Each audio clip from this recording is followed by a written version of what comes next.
आपका स्वागत है आपके अपने YouTube चैनल महाअध्ययन में। वीडियो को लाइक करें और अगर अभी तक चैनल को सब्सक्राइब नहीं किया है तो जल्दी से कर दें।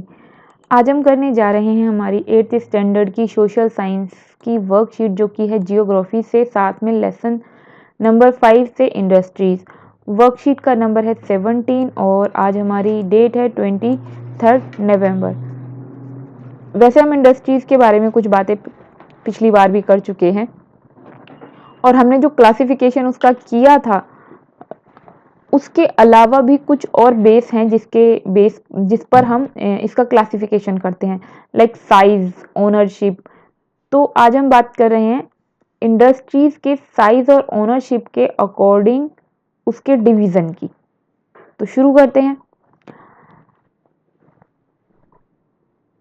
जो हमारा फर्स्ट पैरा है उसमें वही सब बातें बताई हैं जो हमने पिछली बार पढ़ी थी। सबसे पहले बताया गया है कि इंडस्ट्री का मीनिंग क्या होता है। Industry mean the economy activities by which useful goods are made for available resources.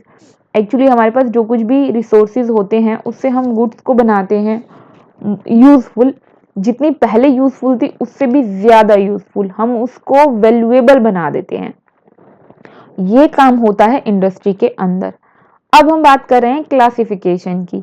तो अगर हम क्लासिफिकेशन की बात करें तो वो अभी हम दो बेस पर कर रहे हैं, साइज और ओनरशिप। अगर साइज की बात करें तो साइज में हम दो तरह की इंडस्ट्री देखते हैं, टू पार्ट्स में इसे देखते हैं। एक होता है स्मॉल स्केल इंडस्ट्री और दूसरा होता है लार्ज स्केल इंडस्ट्री। तो जब हम बात कर रहे हैं स्मॉल स्केल की और लार्ज स्केल की, तो एक्चुअली इसमें इन्वेस्टमेंट इम्पॉर्टेंट है और नंबर ऑफ पीपल इम्पॉर्टेंट है और प्रोडक्शन इम्पॉर्टेंट है। मतलब ये कि अगर आपने कोई इंडस्ट्री शुरू की, या हम ये कहते हैं कि आप कोई काम करना शुरू करते हैं, आप कोई भी काम कर रहे हैं जिसमें आपने थोड़ा सा इन्वेस्ट किया, आपके पास बहुत अधिक पैसे नहीं हैं और आपके पास काम करने वाले लोगों की संख्या भी कम है, आप प्रोडक्शन भी थोड़ा ही करते हैं, तो इस तरीके का जो प्रोडक्शन है या इस तरीके की जो इंडस्ट्री है उसे हम स्मॉल स्केल बोलते हैं।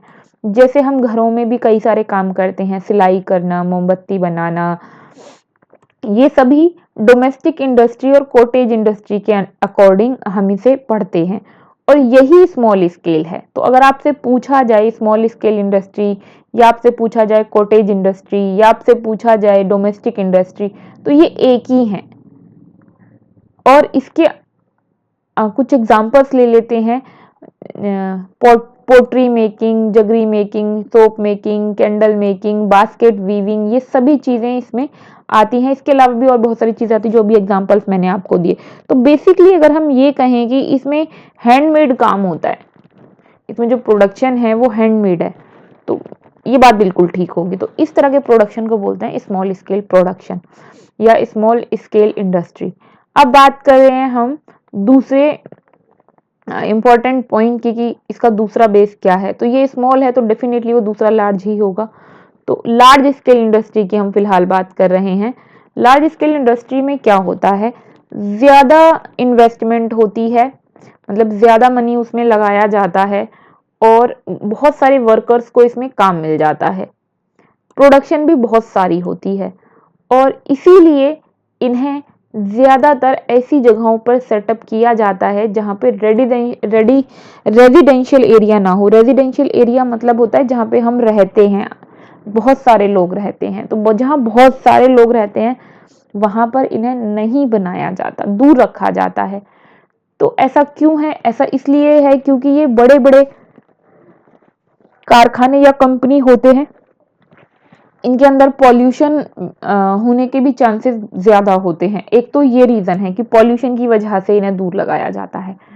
सेकंड रीजन ये है कि अगर इनके अंदर कोई भी हादसा हो गया तो आसपास जितने भी रेजिडेंशियल एरिया होगा वहां पर भी हार्म पहुंचेगा। इसलिए इनको, लार्ज स्केल इंडस्ट्रीज को रेजिडेंशियल एरिया से दूर सेटअप किया जाता है। अब बात कर रहे हैं इंडस्ट्री का क्लासिफिकेशन करते हैं हम ओनरशिप के अकॉर्डिंग। अभी हमने किसके अकॉर्डिंग किया था, साइज के अकॉर्डिंग, अब हम ओनरशिप के अकॉर्डिंग बोल रहे हैं। प्राइवेट सेक्टर वो सेक्टर होते हैं जिसमें किसी भी व्यक्ति, कोई एक व्यक्ति या कुछ व्यक्तियों का ग्रुप जो होता है, इंडिविजुअल और ग्रुप ऑफ इंडिविजुअल, उसका ओनर होता है। और ओनर है तो वो उसी के अपने अकॉर्डिंग उसको ऑपरेट करेगा, अपने अकॉर्डिंग उसमें रूल्स रेगुलेशन बनाएगा। दूसरा होता है public sector. Public sector industry जो होती है उस पर गवर्नमेंट का कंट्रोल होता है। इसमें जो भी रूल रेगुलेशन बनाती है वो गवर्नमेंट बनाती है, ओनर भी इसकी गवर्नमेंट होती है और इसको ऑपरेट भी गवर्नमेंट करती है। इसका एग्जाम्पल दिया हुआ है steel authority of India limited, ये गवर्नमेंट इंडस्ट्री है। फिर होती है joint sector industry. Joint sector में प्राइवेट भी इंक्लूड होता है और पब्लिक भी इंक्लूड होता है। और कुछ शेयर जो है वो पीपल के होते हैं, जबकि कुछ शेयर्स में स्टेट्स के होते हैं, और ये दोनों मिलकर ही सारे डिसीजंस लेते हैं और उसको ऑपरेट करते हैं। और एग्जाम्पल के लिए मारुति उद्योग लिमिटेड, आपने मारुति का नाम सुना ही होगा। उसके बाद हम बात कर रहे हैं कॉर्पोरेट सेक्टर इंडस्ट्री। और कॉर्पोरेट सेक्टर इंडस्ट्री किसको बोलते हैं, इसमें होता ये है कि कुछ लोग मिलकर एक इंडस्ट्री को शुरू करते हैं और जो माल वो बनाते हैं, जो भी चीजें वो बनाते हैं, घर में बनाते हैं, मतलब हमने स्मॉल स्केल की बात की थी ना अभी, तो स्मॉल साइज के अकॉर्डिंग, तो स्मॉल स्केल पर वो जो कुछ भी बनाते हैं उसी से वो बहुत बड़े लेवल पे प्रोडक्शन शुरू करते हैं बहुत सारे लोगों के साथ मिलकर, और इसी को बोलते हैं कॉपरेट। एक दूसरे को कॉपरेट करना, हम कहते हैं ना कॉपरेट करो, सहयोग करो।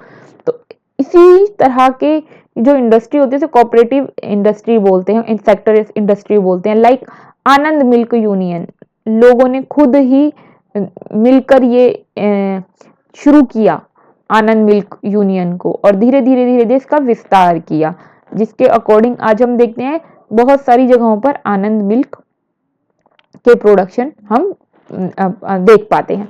तो ये थी हमारी वर्कशीट। देखिए हमने क्या सीखा। सबसे पहले हमसे पूछा स्मॉल स्केल इंडस्ट्री क्या है, तो इसके बारे में तो हमने काफी सारी बात की ही थी कि स्मॉल स्केल इंडस्ट्री वो है जिसमें इन्वेस्टमेंट कम है, वर्कर कम है, प्रोडक्शन कम है, और ये कॉटेज और डोमेस्टिक इंडस्ट्री के अकॉर्डिंग हम इसको लर्न करते हैं। सेकेंड पॉइंट है ज्वाइंट सेक्टर और कोऑपरेटिव सेक्टर के बारे में हमें बताना है। तो इनकी डेफिनेशंस हैं ये आपके सामने। और उसके बाद थर्ड क्वेश्चन हमसे पूछा गया है कि एक लिस्ट बनानी है डोमेस्टिक इंडस्ट्री की, तो कुछ एग्जांपल्स बुक में दिए, इसमें वर्कशीट में दिए हैं, कुछ मैंने आपके लिए ऐड करके लिख दिए हैं। फोर्थ क्वेश्चन इन्होंने हमसे पूछा है why should large scale industry be kept separate या अवे फ्रॉम रेजिडेंशियल एरिया, और इस पर अपने थॉट्स देने हैं, गिव यूअर थॉट्स। तो आपको अपने थॉट्स बताने हैं कि क्यों इंडस्ट्री को दूर रखा जाता है, लार्ज स्केल इंडस्ट्री को। तो मैंने इसका आंसर आपको बताया ही है कि लार्ज स्केल इंडस्ट्री को दूर इसलिए रखा जाता है, इसका फर्स्ट रीजन है पॉल्यूशन, और सेकंड है कि बाई चांस अगर वहां कोई दुर्घटना हो जाती है, इंसिडेंट हो जाता है, उसमें भी इंसिडेंट नहीं एक्सीडेंट हो जाता है, तो उस एक्सीडेंट से जो रेजिडेंशियल एरिया है उसको भी हार्म होगा, इसलिए इन्हें दूर बनाया जाता है। तो पॉल्यूशन रीजन मैंने इसमें लिख दिया है, और आप जो है इसमें चाहें तो एक्सीडेंट को ऐड करके लिख लीजिए। तो अब ये थी हमारी आज की वर्कशीट। आई होप आपको आपका टॉपिक समझने में कुछ हेल्प मिली होगी, साथ में आपको आपका होमवर्क करने में भी इससे आसानी होगी। तो फिर मिलेंगे ऐसी ही वर्कशीट के साथ, और वीडियो को लाइक शेयर करना बिल्कुल भी ना भूलें। अगर आपने अभी तक चैनल को सब्सक्राइब नहीं किया है तो प्लीज सब्सक्राइब भी जरूर कर दें। आपकी वीडियो के नीचे आया रेड कलर का निशान जिस पर लिखा है सब्सक्राइब, क्लिक कीजिए, कलर चेंज और चैनल हो जाएगा सब्सक्राइब। फिर मिलते हैं ऐसी ही अच्छी प्यारी वीडियोस के साथ, तब तक के लिए स्वस्थ रहें, खुश रहें, नमस्कार और थैंक यू।